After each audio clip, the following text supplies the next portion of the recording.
지난달에 있었던 윤석열 대통령 취임식에서 윤석열 대통령이 무슨 뭐 반지성에 대한 걸 굉장히 개탄을 하셨는데, 저는 뭐 반지성, 지성 그거를 주장할 게 아니라 그냥 상식적으로 우리가 생각해 보자 이 말입니다. 몇 년 전서부터 경제 상황을 한번 우리가 파악해 보죠. 쉽게 말하면은 돈이 많이 풀렸다, 즉 과도한 유동성 공급이죠. 돈을 그냥 쏟아 부었습니다. 그런데 그게 다 빚입니다. 뻔한 얘기지만은, 여러분 우리한테 공짜로 일반 국민들한테 공짜로 준 건 뭐 재난지원금이라고 해가지고 몇십만 원 두 차례죠. 예.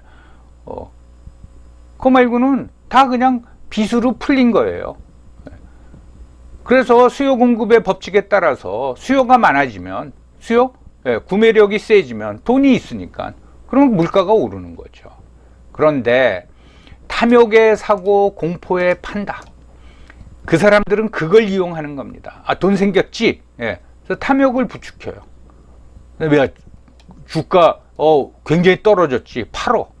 그리고 지들은 우리가 팔면 그 싼 값에 사고.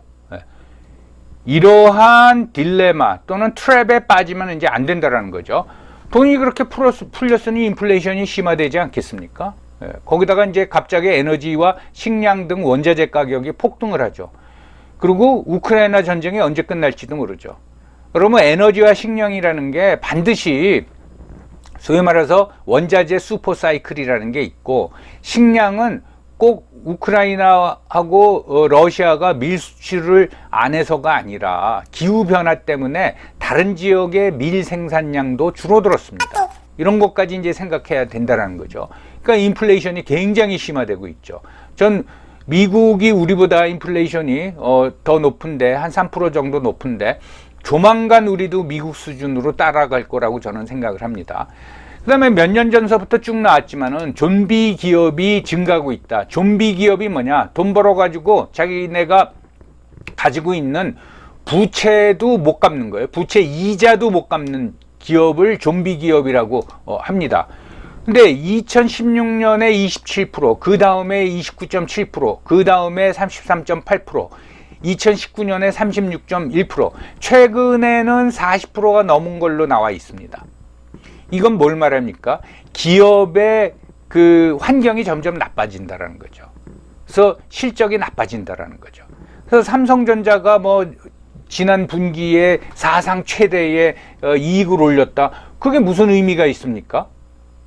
다른 기업은 10개 중에 4개가 빚도 못 갚고 있는데. 그러니까 그건 착시 현상밖에 불러일으키지 않고, 뭐 얘기를 하자면은 그렇게 실적이 좋은데 삼성전자 주가는 왜 떨어지냐?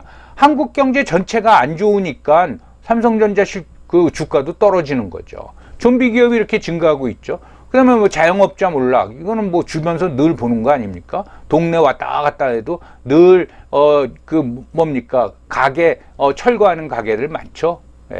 우리나라는 통계적으로 보면은 매해 한 100만 명 정도의 그러니까 자영업자가 이제 그 창업을 한다 그럽니다. 그리고 한 80만 개 정도가 폐업을 한다는 거예요. 이렇게 자영업하기가 힘들다 이 말입니다. 그리고 코로나로 경제 활동이 위축이 됐죠. 사람들이 밖에 나가질 않잖아요. 집에서 뭐 시켜 먹고. 요즘 좀 사회적 거리두기가 풀리니까 어떻습니까? 젊은 사람들만 나오죠. 나이 든 사람들은 안 나온단 말이죠. 이게 라이프 스타일 자체가 바뀌어 버렸습니다. 이거는 결코 경제에 유리하지 않은 거라고 하겠습니다. 그래서 도대체 무슨 얘기를 하려는 거냐 라고 생각하시면요, 제가 말씀드렸듯이 유튜브를 시작한 목적 중에 하나가 이런 어지러운 시대가 오는데 거기에 내가 좀 경고를 보내자 라는 뜻이라고 말씀드렸습니다. 그래서 21년 작년이죠. 3월 초에 첫 그 영상을 올리면서, 그게 디스토피아 시리즈입니다. 5개나 올렸죠. 올렸는데 뭐냐? 그때 뭐 여러 가지 얘기를 했는데, 그러니까 꼭 디스토피아라기보단 우리가 경험해 보지 못한 세상이 오고 있다. 라고 하면서 여러 가지 예를 들었어요. 그 다음에 그때 이제 저금리 시대는 끝날 것 같다. 금리 오른다. 그 다음에 기후변화, 이거 심각하다. 이게 꼭 재난이 오는 것뿐만 아니라 자연재해만 오는 게 아니라 식량 생산하고 밀접한 관계가 있습니다. 그거. 그리고 또 우리가 잘 알고 있는 저출산 고령화 시대, 인구가 작년서부터 대한민국 인구가 줄고 있고 늘어날 가능성은 없습니다. 당분간 줄고 있습니다. 그러면은 주택 수요도 줄어들 수밖에 없습니다. 그러니까 과거와 같이 집값이 막 급상승하는 거를 기대하기는 굉장히 오랫동안 급상승하는 걸 기대하기는 힘들다 이거죠. 그리고 2002년 올해 첫 영상이 뭡니까? 각자 도생합시다. 각자 도생이 무슨 말입니까? 남의 말 믿지 말라 그 말씀이죠. 저는 정부도 믿지 말라라는 겁니다. 각자 도생 하자 그 말씀을 드렸고, 2022년 3월 대통령 선거 끝나고 또 각자 도생을 제가 얘기를 했습니다. 자, 여러분들 그동안 정치 때문에 과도한 관심을 가졌는데 이제 그거 다 잊어버리고 선거가 끝났으니까 뭐 현 정권을 지지하던 반대하던 이제는 경제 문제, 각자 도생을 생각해 봐야 됩니다. 말씀드렸죠. 그것도 못 믿어와 가지고 4월 달에 그 다음 달에 공포와 탐욕, 탐욕의 결말, 뭐 포스트 뉴 노멀 시대에 어떤 변화가 올 것이다. 그리고 무슨 뭐 2008년 리먼 브라더스 사태 다시 한번 살펴보고 그 와중에서 그러니까 경제가 침체된다. 또는 버블이 터진다에 배팅을 하였던 마이클 버리가 어떻게 돈을 벌었냐. 그런 이제 빅쇼트를 통해서 또 설명을 드렸어요.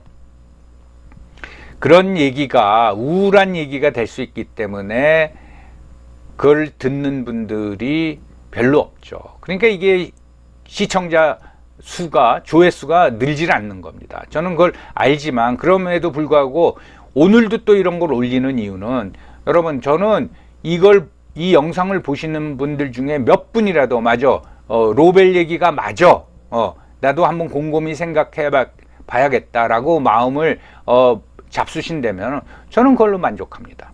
오케이. 자, 그들은 개미 핥기입니다. 소위 전문가라는 사람들은. 개미들, 일반인들 돈 털어가는 거예요. 여러분들 동학개미가 운동 뭐 한참 부추길 적에 신간 서적 중에 그 제목에 돈이 들어간 서적이 수십 종이 나왔어요. 우리의 탐욕을 부추기는 거예요. 선동을 하는 거죠. 그 중에 굉장히 유명한 경제적 독립을 강조하는 전문가가 있는데, 그분이 쓴 책 중에 하나가 여러 권 썼어요. 엄마 주식 사주세요. 이게 뭡니까? 가정주부 또는 엄마, 아이까지도 동원해서 주식 사라 이겁니다. 심지어 점심값 아껴서 주식 사라고 했습니다. 자동차 팔아서 주식 사는 게 낫다고 했어요. 그래서 어떻게 됐습니까? 그 말 믿고 따라했다가 20% 30% 손해보고, 경제적 독립은 그런 책 쓴 사람이 했겠죠.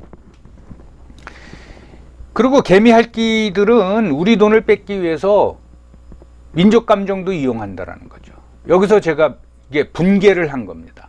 야, 이용할 게 따로 있지, 민족 감정도 이용해서 뭐 동학이 어쩌니 서학이 어쩌니 그러냐 이겁니다. 뭐 죽창을 들자 그러지. 거기에 넘어가요. 그런 소리 들으면 또 깨갱해요. 그렇게 배심이 없으면 안 됩니다. 그리고 그들이 탐욕을 부추기더라도 탐욕에 휩싸이지 말고 상식적으로 판단하자는 겁니다. 여러분, 저는 재테크를 하지 말자는 얘기가 아니에요. 제가 이런 경고를 내리는 이유는 변동성이 너무 심하다라는 거예요. 변동성이 심하다라는 거는 미래에 대한 불확실성이 굉장히 높다라는 얘기입니다. 야, 불확실성이 높아야지 내가 돈 더 많이 벌지 않냐? 그러면 불확실성이 높은 데서 투자했다가 돈 버는 사람은 열에 하나입니다. 다들 나는 열에 한 명이 될 수 있다라고 들어갔다가 열에 9은 손해를 보는 겁니다. 그렇죠? 그러니까 상식적으로 판단해라 이겁니다. 제가 아까 예를 들었잖아요. 돈이 너무 많이 풀렸다. 인플레이션이 일어나고 있다. 상식적으로 기업 환경이 나빠지고 있다. 상식적으로 판단하면 이게 투자할 때인지 아닌지 알 수가 있는 거 아닙니까? 그리고 앞으로 정말 무슨 일이 벌어질지 모릅니다. 이게 무슨 악담이 아닙니다. 그렇다고 뭐 우리나라가 무슨 뭐 폭망한다 그런 뜻은 아니지만요. 여러분 대표적인 예가 IMF 아닙니까? 뭔가 좀 이상하다 했지만은 하루아침에 정부가 이제 IMF에 구제금융 신청합니다. 그러면 그 다음날서부터 실업자 수십만 명 생기는 거고 잘못하면 그 중에 하나가 내가 되는 거라 이 말이죠. 갑자기 오는 거예요. 그래서 무슨 일이 벌어질지 모르는 거예요. 그러면 2019년 12월에 뭐 중국에서 무안에서 이상한 일이 벌어졌다 그래서 남의 일처럼 봤는데 3월에 코로나 선언 딱 하니까 주가 폭락하고 우리는 밖에 나가지도 못하고 하루아침에 그런 일이 벌어질 수 있다라는 거죠. 그렇기 때문에 조심해야 된다는 겁니다. 그래서 듣기 싫은 얘기를 해도 귀를 기울여야 한다 이겁니다. 듣기 좋은 얘기만 하면은 거기에 순치돼서는 안 되죠. 되게 웃기는 게 오른다 해가지고서는 그 사람 말 믿고 주식을 샀단 말이죠. 근데 주식이 계속 떨어져서 반토막 났어.